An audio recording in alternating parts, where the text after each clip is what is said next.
Hey guys, welcome back to my channel. So friends, आज मैं आपको एक्सप्लेन करने जा रहा हूँ एक ऐसी स्टोरी को जिसमें कि एक फीमेल लेडी ही हमारी स्टोरी की मेन विलन होती है और हमारा हीरो जो कि काफ़ी ज़्यादा फनी कैरेक्टर का होता है, इसलिए उसे सब लोग बेवकूफ़ समझते हैं। लेकिन उसे कुछ दिन बाद एक ऐसी पावर मिल जाती है जिसके पीछे तो वो विलन उसे पाने के लिए एकदम पागल हो जाती है। So friends, without wasting any time, let's start this धमाकेदार एनिमेशन सीरीज फ्रेंड्स। तो हम स्टोरी के स्टार्टिंग में ही बताया जाता है कि एक वॉइस ओवर के द्वारा कि 60 साल पहले ही इस पृथ्वीवासी इस नए प्लेनेट पर आ गए हैं और जहाँ पर वो रहते थे वहाँ पर काफ़ी ज़्यादा खतरा था और वो जहाँ पर आए वहाँ पर कल्टीवेशन और बीस्ट आ चुके हैं और अब वो ह्यूमन वासी उनका शिकार हो रहे हैं। इसलिए वो उनसे बचने के लिए एक ऐसे सिटी में जाकर छिप जाते हैं जहाँ पर ऐसा कुछ ना हो, लेकिन अभी भी वो खतरे में थे और वो बीस्ट भी आ सकते थे। और अब हम प्रेजेंट में आ जाते हैं और हम देखते हैं उसी सिटी के यूनिवर्सिटी में जिसमें डोरमेट्री में एक बंदा सो रहा होता है फ्रेंड्स, और वही हमारी स्टोरी का मेन कैरेक्टर होता है जिसका नाम वो रन होता है। और वही वो सोते हुए कहता है कि अपने मोबाइल को देखते हुए कहता है कि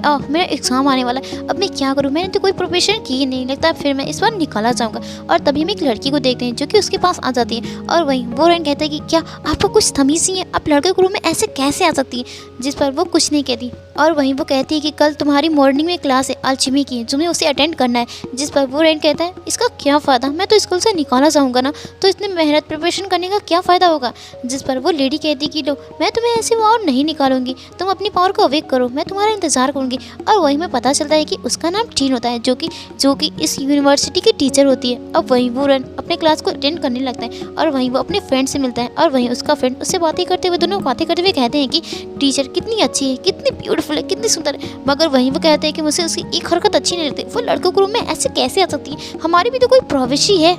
वो दोनों बातें कर ही रहे थे तभी टीन सबसे पहले वोरन को ही बुला लेती है उस टेस्ट में और उसे कहने लगती है कि अपना पिल्स रिफाइन करो। जिस पर वोरन हमेशा की तरह अपने पिल्स को रिफाइन नहीं कर पाता और वहीं हम देखते हैं कि अचानक से हलचल मच जाती है और वहीं अनाउंसमेंट होने लगता है। अनाउंसमेंट में बताया जाता है कि कल्टीवेट ने हम पर इन्वाइट कर दिया है और वहीं वहाँ पर सारे स्टूडेंट को इंस्ट्रक्शन दिया जाता है कि वो बूम सेल सेंटर में जाकर अपने आप को शेव करे और वहाँ पर दौड़ते हुए जाए क्योंकि ये बहुत डेंजरस होने वाला है। जिस पर वहाँ से सारे स्टूडेंट भागने लगते हैं। हम देखते हैं कि वो सभी बूम सेल सेंटर में शेव हो जाते हैं और वहीं बैटल साइड में एक बड़ी सी सीट बन जाती है और फिर हम देखते हैं कि वहीं पर एक कल्टीवेटर आ जाता है और वो अपने ई की पावर से उस सारे बैटल शील्ड के शीट को तोड़ देता है और उस पर कहता है कि इस बार मैं तुम्हारी हॉली शोल को लेने नहीं आया हूँ, इस बार मैं किसी और चीज़ को लेने आया हूँ। जिसे देखकर तो सारे लोग काफ़ी ज़्यादा हैरान हो जाते हैं कि अब ये क्या करने वाला है, क्योंकि वो जैसे ही इंटर हुआ था उसके सारे बम एक्टिवेट हो गए थे, जो देखकर तो वहाँ पर सभी लोग एकदम हैरान हो गए थे और डरे हुए भी थे। और वहीं वो कल्टीवेटर कहने लगता है कि इस बार मैं यूनिवर्स ट्रेजर को ढूंढ रहा हूँ और तो तुम लोग मुझसे मत डरो, मैं तुम लोगों को कुछ करने वाला नहीं हूँ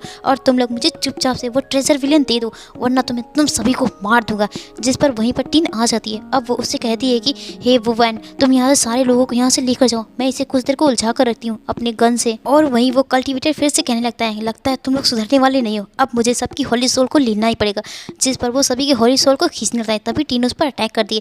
जिस पर वो कल्टीवेटर कहता है कि हे तुम इस छोटे से खिलौने से मुझे हरा सकोगी, तो तुम ऐसे सोचती हो तुम हमें इमोर्टल कल्टीवेटर को क्या सामना कर पाओगी। जिस पर उन दोनों की फाइट स्टार्ट हो जाती है और वहीं टीन लगातार उस पर अटैक करती है, लेकिन वो कल्टीवेटर काफ़ी ज़्यादा स्ट्रॉन्ग होता है जिससे उसकी फाइट को आसानी से डोज करती रहता है। और तभी हम एक और बंदे को देखते हैं जो कि उस कल्टीवेटर को एक ही शॉट से मार देता है। जिस पर तो वो सारे काफ़ी ज़्यादा खुश हो जाते हैं और कहते हैं लगता है हम जीत गए। तभी टीन नोटिस करती है कि यहाँ पर कोई और बंदा है और वहीं वो टीन पर अटैक करती है, जिससे देखकर तो टीन काफ़ी ज़्यादा शॉक्ड हो जाती है और कहती है कि क्या है, यहाँ पर कौन लोग हैं जो कि हमारे यूनिवर्स ट्रेजर को लेने आए, हमें इतना परेशान क्यों करें। तभी हम एक विलन को देखते हैं जिसका नाम नायिका होता है, जो कि काफ़ी ज़्यादा पावरफुल और एक स्वीट सी ब्यूटीफुल गर्ल होती है। और वहीं वो लड़की टीन पर लगातार अटैक करती जा रही थी, जिससे टीन रोज नहीं कर पाती, लेकिन टीन फिर भी अपनी पावरफुल गन से अटैक करती जाती, लेकिन वो उसके आगे फेल हो जा रही थी और वहीं वो बस पड़ने ही वाली थी। लेकिन तभी हमारा हीरो वो वैन वहाँ आ जाता है और वहाँ पर उस अटैक को डोज करते हुए और गिरते हुए कहता है कि चलो कोई ना, मैंने कम से कम अपने फ्रेंड्स और अपने टीचर्स की मदद तो किया। मैं मानता हूँ कि मैं ज़िंदगी भर बेवकूफ़ रहा और मुझे बस एक बात का गिल्ट है कि मैं अपने सिस्टर को बचा नहीं सकता। ऐसा कहते हुए वो बेहोश हो जाता है और जैसे उसकी आंखें खुलती है वो एक दूसरे यूनिवर्स में खुद को पाता है और वो कहने लगता है कि ये मैं कहाँ हूँ। वहीं पर एक सिस्टम उसे बताती है कि वो डैमेज कल्टीवेटर्स की लाइफ फॉर्म में चला गया है और वहीं पर एक बंदी आ जाती है जिसका नाम लिंग लैंग होता है और वो उससे कहने लगती है कि तुम इस हॉली शोल डाई के एम्पायर के ओनर बन गए हो। जिस पर टीन को तो यकीन हो ही नहीं रहा था और वहीं वो सिस्टम के अंदर कैद होता है। अब वो पूरे सिस्टम का कंट्रोल मैनेजर होता है। और फ्रेंड्स हमें वहीं पता चलता है कि वो एक गार्डियन स्पिरिट होती है। अब वो उसे बताने लगती है कि तुम इस ट्रेजर सिस्टम के नॉर्थ साइड से, और तुम सिर्फ तुम्हारे कल्टीवेशन लेवल को देखने पर हमें मुझे बता सकती हो कि तुम इसे केवल 2 साइड्स को ही ओपन कर सकते हो, एक पहले साइड और एक 9 साइड को। अगर तुम इसे उस बैटल फाइट में यूज़ करना चाहो तो तुम कर सकते हो और तुम शायद जीत भी सकते हो। वहीं हम देखते हैं कि वो अपने पहले साइड्स को ओपन करता है जिसमें उसके सैंड स्किल्स की स्किल मिल जाती हैं, जिससे वोरेन कहने लगता है कि ये तो बिल्कुल बकवास पावर है, इसका मैं क्या यूज़ कर पाऊंगा। जिस पर लिंग लिंग कहने लगती है कि इस सिस्टम का यूज़ करने के लिए थैंक यू सो मच। और ऐसा कहने के बाद वो वहाँ से चली जाती है। और अब तभी देखते हैं कि वो प्रेजेंट में आ जाता है और वहीं उसका फ्रेंड उसे पिल्स खिला रहा होता है और कहता है तुम जिंदा हो जाओ, चाहे तुम कितने बेवकूफ़ हो, सभी लोग तुम्हारा मजाक उड़ाएं और तुम एक निकम्मे हो, पर फिर भी तुम मेरे फ्रेंड्स हो, प्लीज़ ऊपर आ जाओ। जिस पर वोरेन कहने लगता है क्या तुम मुझे बचाना चाहते थे, तुम मेरी इंसल्ट करो। जिस पर कहता है तुम्हें जो समझना है समझ लो, तुम जिंदा हो गए। उसका फ्रेंड काफ़ी ज़्यादा खुश होता है। वहीं हम देखते हैं कि वो जाकर टीन को बचाने लगता है। अब वो उससे फाइट करने लगता है और वो एक ही बार में उसके अटैक को देखकर रोक देता है। ये देखकर तो मिस टीन काफ़ी ज़्यादा शॉक्ड हो जाती है। सो फ्रेंड्स इसी के साथ ये पार्ट यहीं पर एंड हो जाता है। और फ्रेंड्स ये एक ऑन गोइंग एनिमेशन है, तो इसकी नेक्स्ट एपिसोड आपको अगली वीक ही मिलेगी। I hope you will understand friends. Take yourself, तब तक के लिए सायोनारा।